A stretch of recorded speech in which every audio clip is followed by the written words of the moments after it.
नमस्कार दोस्तों, स्वागत है आपका आज के मुख्य समाचारों में। जी हां दोस्तों, आपको यहां पर देखने को मिलेंगी सुबह से लेकर शाम तक की तमाम बड़ी खबरें, मुख्य समाचार, ब्रेकिंग न्यूज अपडेट्स के रूप में। तो दोस्तों, आप सभी लोगों से रिक्वेस्ट है इस वीडियो को ज़्यादा से ज़्यादा लाइक और शेयर करें। तो चलिए दोस्तों, जान लेते हैं आज की पहली बड़ी खबर। प्रधानमंत्री मोदी 20 से 25 जून तक यूएस मिस्र के राजकीय दौरे पर न्यूयॉर्क में करेंगे इंटरनेशनल योगा डे की अगुवाई। जी हाँ दोस्तों, प्रधानमंत्री नरेंद्र मोदी 20 से 25 जून तक अमेरिका और मिस्र के आधिकारिक दौरे पर रहेंगे। पीएम मोदी अमेरिका के राष्ट्रपति जो बाइडेन और फर्स्ट लेडी जिल बाइडेन के निमंत्रण पर अमेरिका जा रहे हैं। यह यात्रा न्यूयॉर्क से शुरू होगी, जहां प्रधानमंत्री 21 जून को संयुक्त राष्ट्र मुख्यालय में अंतर्राष्ट्रीय योग दिवस समारोह की अगुवाई करेंगे। इसके बाद प्रधानमंत्री मोदी अमेरिका की राजधानी वाशिंगटन डीसी की यात्रा करेंगे, जहां 22 जून को व्हाइट हाउस में उनका औपचारिक स्वागत किया जाएगा। पीएम मोदी दोनों देशों के बीच हाई लेवल डायलॉग को आगे बढ़ाने के लिए राष्ट्रपति बाइडेन से भी मुलाकात करेंगे। इसके बाद दोस्तों, अगली बड़ी खबर। आम आदमी पार्टी बोली, कांग्रेस दिल्ली पंजाब छोड़े, हम एमपी राजस्थान में नहीं लड़ेंगे। कहा 2024 में विपक्ष साथ नहीं आया तो फिर शायद ही चुनाव हो। जी हां दोस्तों, आम आदमी पार्टी के प्रवक्ता सौरभ भारद्वाज ने गुरुवार को लोकसभा चुनाव के लिए कांग्रेस को एक ऑफर दिया है। उन्होंने कहा है कि अगर कांग्रेस पंजाब और दिल्ली में चुनाव न लड़े तो आम आदमी पार्टी भी मध्य प्रदेश और राजस्थान में चुनाव नहीं लड़ेगी। आम आदमी पार्टी मंत्री ने कहा कि अगर सभी दल एकजुट नहीं हुए तो हो सकता है कि 2024 के बाद चुनाव ही न हो। भाजपा जिस तरह से विपक्ष को कुचलने में लगी है, साम दाम दंड भेद और उन पर ईडी सीबीआई की छापेमारी हो रही है, इसकी पूरी संभावना है कि अगर मोदी 2024 में फिर पीएम बने तो संविधान ही बदल देंगे। वे डिस्क्लेयर कर देंगे कि मोदी जी जब तक जिंदा हैं वे ही देश के राजा बने रहेंगे। सौरभ भारद्वाज ने यह बातें एक प्रेस कॉन्फ्रेंस में पत्रकारों के सवाल का जवाब देते हुए कही। आम आदमी पार्टी नेता से पूछा गया था कि लोकसभा चुनाव के लिए विपक्ष एकजुट हो रहा है, लेकिन अगर कांग्रेस और आम आदमी पार्टी पंजाब, दिल्ली और राजस्थान जैसे राज्यों में एक दूसरे के वोट काटेगी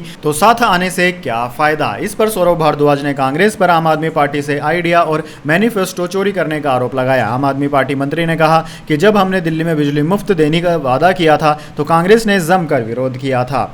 इसके बाद दोस्तों, अगली बड़ी खबर। कर्नाटक में धर्म परिवर्तन कानून रद्द तो यूपी में ताबड़तोड़ एक्शन, 2 साल में 427 एफआईआर हुई।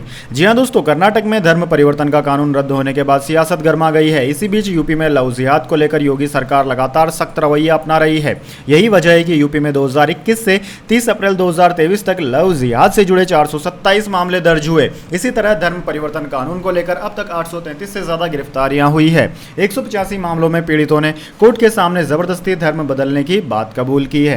नाबालिगों के धर्म परिवर्तन के मामले में अब तक 65 मामले दर्ज हुए हैं। इनमें बरेली जनपद में अब तक सबसे अधिक मामले दर्ज हुए। इससे पहले उत्तर प्रदेश में दिव्यांग बच्चों का धर्म परिवर्तन कराने वाले रैकेट का खुलासा हो चुका है। दोस्तों, आपकी जानकारी के लिए बता दें कि मध्य प्रदेश में 27 नवंबर 2020 से गैर कानूनी धार्मिक रूपांतरण निर्देश कानून लागू है। यूपी में धर्म परिवर्तन कानून के तहत दोषी पाए जाने वाले व्यक्ति को अपराध की गंभीरता के आधार पर 10 साल तक की जेल की सजा का प्रावधान है। इसके बाद दोस्तों, अगली बड़ी खबर। बिना लैब टेस्ट के एक्सपोर्ट नहीं होंगे कफ सिरप, केंद्र सरकार ने बदले नियम। गाम्बिया में 66 बच्चों की मौत के बाद फैसला। जी हां दोस्तों, अब बिना लैब टेस्ट के कोई भी फार्मास्यूटिकल कंपनी कफ सिरप को विदेश में एक्सपोर्ट नहीं कर सकेगी। केंद्र सरकार ने इसके लिए नियमों में बदलाव किया है। अब कंपनियों को निर्यात से पहले किसी भी सरकारी लैब से कफ सिरप का टेस्ट कराना जरूरी होगा। सरकार के इस बदलाव को तत्काल प्रभाव से लागू कर दिया गया है। दोस्तों, यह फैसला केंद्र सरकार ने तब लिया है जब गाम्बिया में कफ सिरप पीने से 60 बच्चों की जान जाने की खबर आई है। गाम्बिया में कथित रूप से भारतीय कफ सिरप पीने से 66 बच्चों की जान चली गई। मामले में सरकार ने कंपनी को क्लीन चिट तो दे दिया है। केंद्र सरकार ने अपनी रिपोर्ट में कहा है कि मेडेन फार्मा का सिरप स्टैंडर्ड क्वालिटी का है, इसमें किसी तरह की मिलावट नहीं मिली है। केंद्र सरकार ने राज्यसभा में उठाए गए एक सवाल पर इस जानकारी का खुलासा किया। केंद्र ने यह क्लीन चिट हरियाणा की ओर से भेजी गई रिपोर्ट के आधार पर जारी की है। इसके बाद दोस्तों, अगली बड़ी खबर। जेल से बाहर निकले गुरनाम चंडूनी, किसान नेता बोले खट्टर सीएम के काबिल नहीं, बीजेपी चुनाव से पहले अनिल विज को बनाए। जी हां दोस्तों, कुरुक्षेत्र के शाहाबाद में लाठीचार्ज के दौरान गिरफ्तार किए गए किसान नेता गुरनाम सिंह चंडूनी समेत 9 किसानों को पुलिस ने रिहा कर दिया। कुरुक्षेत्र जेल के बाहर जमा किसानों ने फूल मालाएं पहनाकर चंडूनी का स्वागत किया।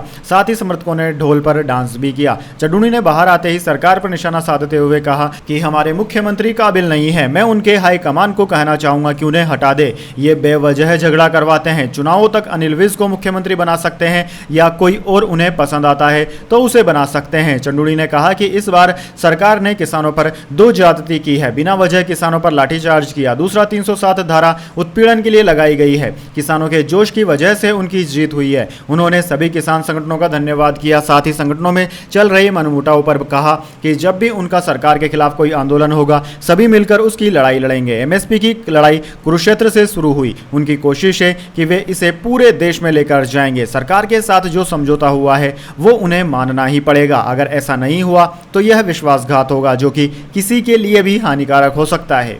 इसके बाद दोस्तों अगली बड़ी खबर, एशिया कप 2023 नजम सेठी बोले हमारे फैंस टीम इंडिया को पाकिस्तान में खेलते देखना पसंद करते हैं लेकिन हम बीसीसीआई की स्थिति समझते हैं। जी हां दोस्तों, एशिया कप 2023 के हाइब्रिड मॉडल को मंजूरी मिलने के बाद पाकिस्तान क्रिकेट कंट्रोल बोर्ड के प्रेसिडेंट नजम सेठी ने कहा है कि हमारे फैंस 15 साल में पहली बार टीम इंडिया को पाकिस्तान में खेलते देखना पसंद करते हैं लेकिन हम भारतीय क्रिकेट कंट्रोल बोर्ड बीसीसीआई की स्थिति को समझते हैं। पीसीबी की तरह ही बीसीसीआई को भी बॉर्डर पार करने के लिए सरकार की मंजूरी की आवश्यकता होती है। सेठी ने आगे कहा कि एशिया कप पाकिस्तान आ रहा है सितंबर में, यही हमारा वादा था और हमने अपना वादा निभाया। आखिरी बार साल 2008 में पाकिस्तान में 2 से अधिक टीमें एक साथ खेली थी। इस लक्ष्य को पूरा करने के लिए हमें कड़ी मेहनत करनी पड़ी। बड़ी अफवाहें उड़ी, चलिए देर आए लेकिन दुरुस्त आए। इसके बाद दोस्तों अगली बड़ी खबर, देश में 100 से ज्यादा मोबाइल ऐप्स की निगरानी, करीब 5000 करोड़ का ऑर्गेनाइज्ड क्राइम, सख्त एक्शन की तैयारी में है सरकार। जी हां दोस्तों, मोबाइल एप्लीकेशन से होने वाले अपराध रोकने के लिए केंद्र सरकार ने बड़ी तैयारी की है। खुफिया एजेंसियों ने देश में चल रहे 100 से ज्यादा मोबाइल ऐप्स को संदिग्ध मानते हुए निगरानी शुरू कर दी है। केंद्रीय एजेंसियों से जुड़े सूत्र बताते हैं कि ऐप के अपराध का नेटवर्क 5000 करोड़ रुपए से ज्यादा का है। वॉलरेट, आयात, gun simulator, team fight, riot, Hindi में इसका अर्थ होता है दंगा होता है, और डिस्कॉर्ड जैसे कई ऐप हैं जिन पर धर्म परिवर्तन कराने का शक है। गेम में आगे बढ़ने के लिए कुरान की आयतों से सवाल पूछे जाते हैं। जवाब हासिल करने की प्रक्रिया में जाकिर नाइक जैसे मुस्लिम धर्म गुरुओं के वीडियो शेयर होते हैं जिन्हें देखते देखते ही सवालों के जवाब मिलते हैं। फिर आखिर में उनका ब्रेन वॉश करने के लिए कोई व्यक्ति उनके संपर्क में लगातार बना रहता है। यह हिंदू नाम का मुस्लिम व्यक्ति ही होता है। अभी इन ऐप्स के नाम सामने आ रहे हैं। ऐसे कई सारे ऐप हैं जिनकी सरकार निगरानी कर रही है और जल्द ही इन पर कार्रवाई भी की जा सकती है। इसके बाद दोस्तों अगली बड़ी खबर, रूस का 80% कच्चा तेल भारत और चीन ने खरीदा। भारत का रूस से crude oil import 20 lakh barrel प्रतिदिन पर पहुंचा।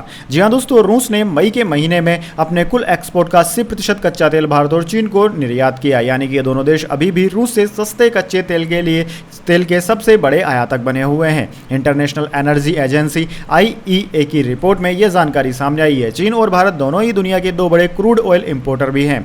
भारत का रूस से क्रूड ऑयल इंपोर्ट करीब करीब 0 था, जो अब बढ़कर 20 लाख बैरल प्रतिदिन हो गया है, जबकि चीन ने अपने इंपोर्ट को 5 लाख बैरल प्रतिदिन से बढ़ाकर 22 लाख बैरल प्रतिदिन कर दिया है। भारत का रूसी तेल का आयात अप्रैल की तुलना में 14% ज्यादा है और देश में रूसी कच्चे तेल के इंपोर्ट का एक नया रिकॉर्ड भी है। दोस्तों, भारत और चीन से पहले रूस से तेल का बड़ा खरीदार यूरोप था। हालांकि रूस के यूक्रेन पर हमले के बाद यूरोप ने रूस से तेल खरीदना बंद कर दिया। अब 90% से ज्यादा रूसी तेल एशिया में जाता है। जंग से पहले यह महज 34% था।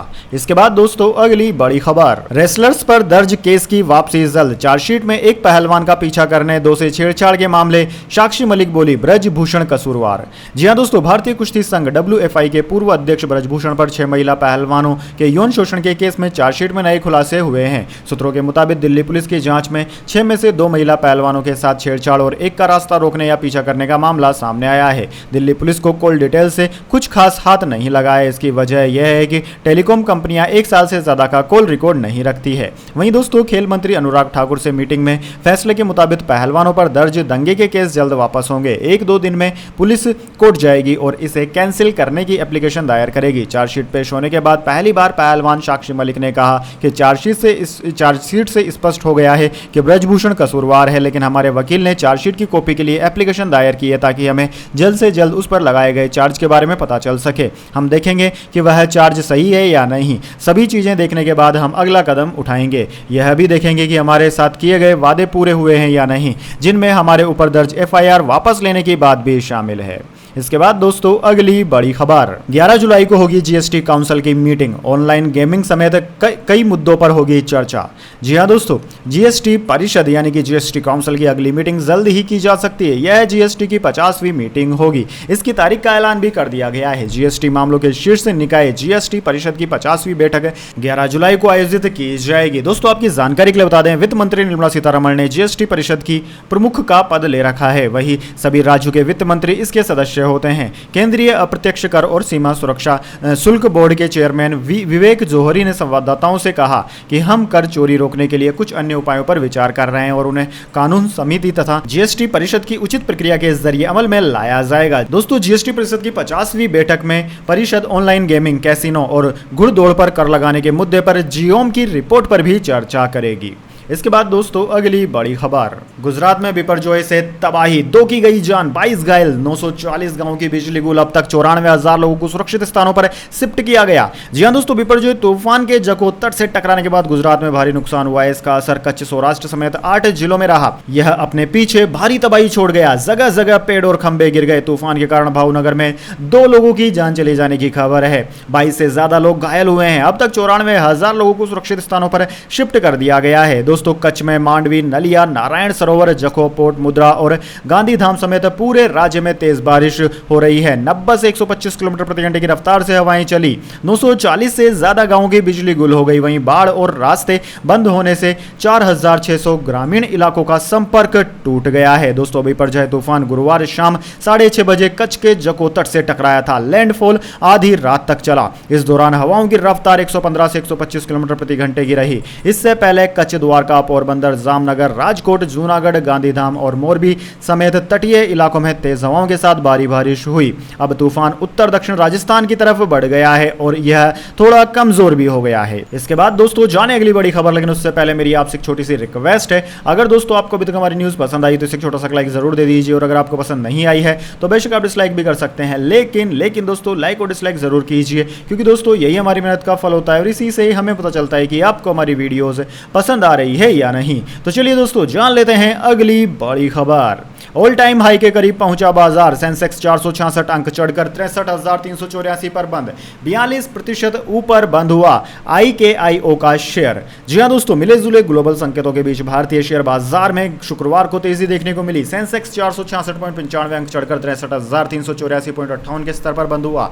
दिन के कारोबार में यह 63,520.36 के स्तर तक पहुंचा था। सेंसेक्स का ऑल टाइम हाई 63,583 है, जो उसने दिसंबर 2022 में बनाया था। दोस्तों निफ्टी में भी आज 137.90 अंक की बढ़ोतरी देखी गई है। 18,826 के लेवल पर बंद हुआ। निफ्टी पर आईटी और रियल्टी को छोड़कर बाकी सभी प्रमुख इंडेक्स में तेजी देखने को मिली। बैंक और मीडिया शेयर सबसे ज्यादा चढ़े। निफ्टी PSU बैंक इंडेक्स 1.46%, तो मीडिया 1.08% चढ़कर बंद हुआ। वहीं दोस्तों बात करें निफ्टी 50 के टॉप गेनर और टॉप लूजर्स की, तो टॉप गेनर्स में HDFC life, SBI life, Bajaj Finserv रहे, जबकि टॉप लूजर्स में पावर ग्रिड, बजाज ऑटो और TCS रहे।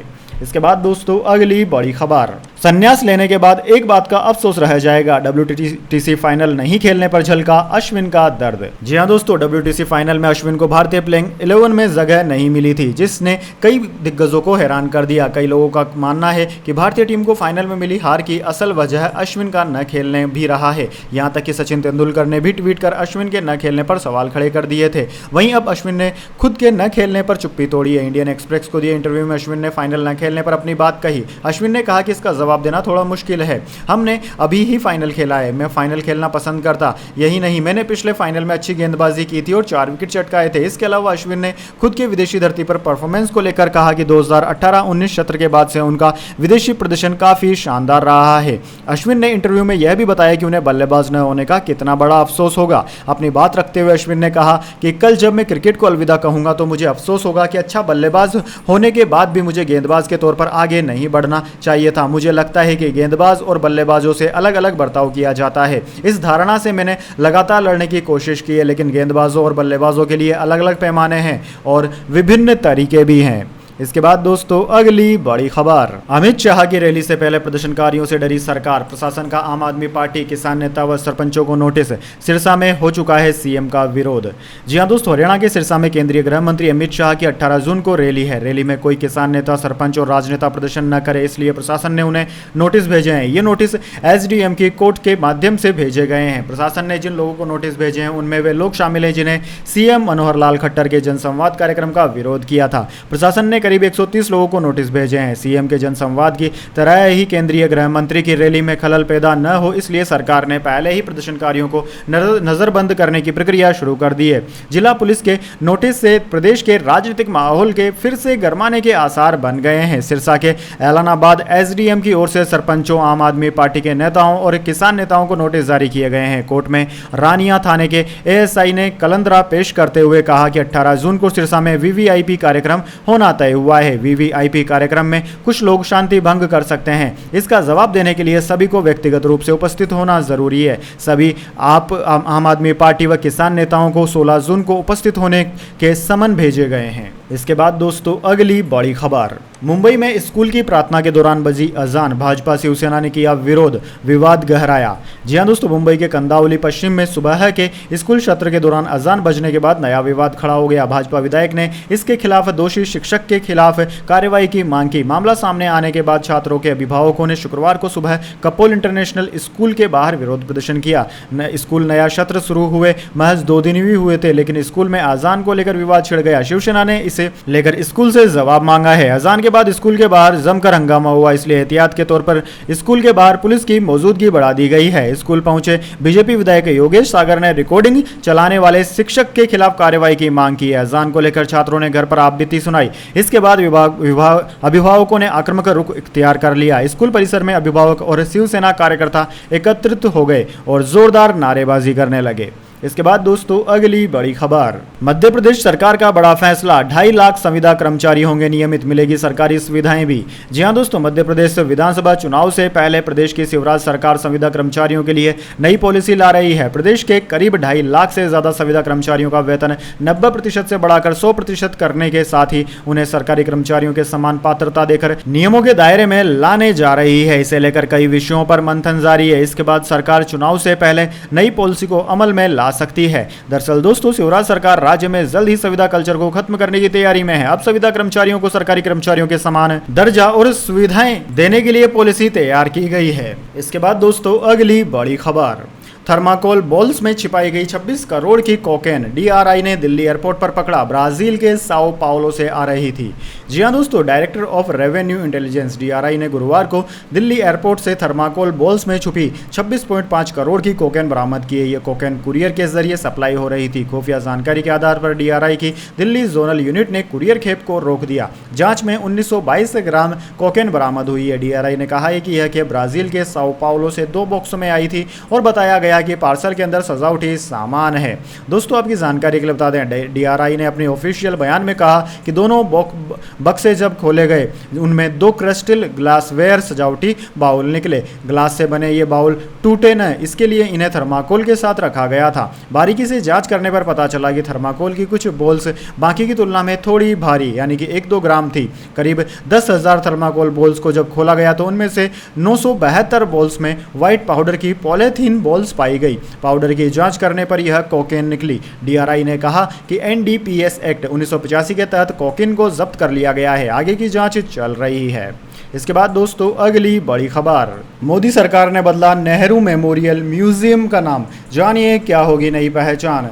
जी हाँ दोस्तों, मोदी सरकार ने नेहरू मेमोरियल म्यूजियम और लाइब्रेरी का नाम बदलने का फैसला किया है। मोदी सरकार ने नए नाम की घोषणा भी कर दी है। मोदी सरकार के इस फैसले को लेकर कांग्रेस भड़कती दिख रही है। उसने इस मामले पर सीधे पीएम मोदी पर हमला बोला है और इसे बदले की राजनीति करार दिया है। केंद्रीय संस्कृति मंत्रालय ने शुक्रवार को कहा कि Nehru memorial museum and library society के नाम को बदलने का निर्णय लिया गया है। अब इस पर प्रधानमंत्री संग्रहालय एवं पुस्तकालय सोसाइटी के नाम से इसे जाना जाएगा। दोस्तों, मोदी सरकार के इस फैसले पर कांग्रेस भड़की हुई दिख रही है। कांग्रेस ने इसे प्रतिशोध की राजनीति करार दिया। कांग्रेस के वरिष्ठ नेता जयराम रमेश ने NMMLA का नाम बदले जाने की निंदा की है। उन्होंने ट्वीट कर कहा है कि संकीर्णता और प्रतिशोध का दूसरा नाम मोदी है। नेहरू स्मारक संग्रहालय और पुस्तकालय 59 वर्षों से अधिक समय से एक वैश्विक बौद्धिक ऐतिहासिक स्थल और पुस्तकों एवं अभिलेखों का खजाना रहा है। अब से इसे प्रधानमंत्री स्मारक एवं सोसाइटी कहा जाएगा। पीएम मोदी भारतीय राष्ट्र के शिल्पकार के नाम और विरासत को विकृत करके नीचा दिखाने और नष्ट करने के लिए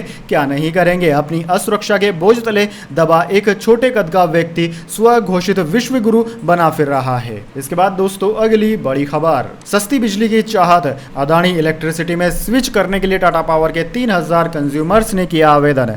जी हां दोस्तों, मुंबई में हजारों बिजली कंज्यूमर्स टाटा पावर छोड़कर अडानी इलेक्ट्रिसिटी में स्विच करने वाले हैं। मामले की जानकारी रखने वाले लोगों के अनुसार power supplier Adani electricity Mumbai limited को पिछले 2 महीनों में उसके प्रतिद्वंदी टाटा पावर के 3000 कंज्यूमर्स ने माइग्रेशन रिक्वेस्ट हासिल हुई है। अडानी इलेक्ट्रिसिटी को 3000 आवेदकों से करीब 350 मिलियन यूनिट बिजली के लिए माइग्रेशन रिक्वेस्ट मिली है। एप्लीकेशन करने वालों में कमर्शियल इंडस्ट्रियलिस्ट के साथ घरेलू बिजली उपभोक्ता भी शामिल हैं। दरअसल दोस्तों, राज्य नियामक के मल्टी ईयर टैरिफ ऑर्डर ने अडानी ग्रुप की कंपनी के लिए दरें कम कर दी है। साफ है कि सर्विस स्विच करने वाले कंज्यूमर्स को टाटा पावर की तुलना में सस्ती दरों पर बिजली मिलेगी। तो दोस्तों, यह थी आज की तमाम बड़ी खबरें। इसके बाद दोस्तों, बारी आती है आज के माइंड क्विज क्वेश्चन की। जी हाँ दोस्तों, एक आसान से सवाल का जवाब देकर आप जीत सकते हैं एक अमेजिंग सरप्राइज गिफ्ट हमारे यूट्यूब चैनल की ओर से।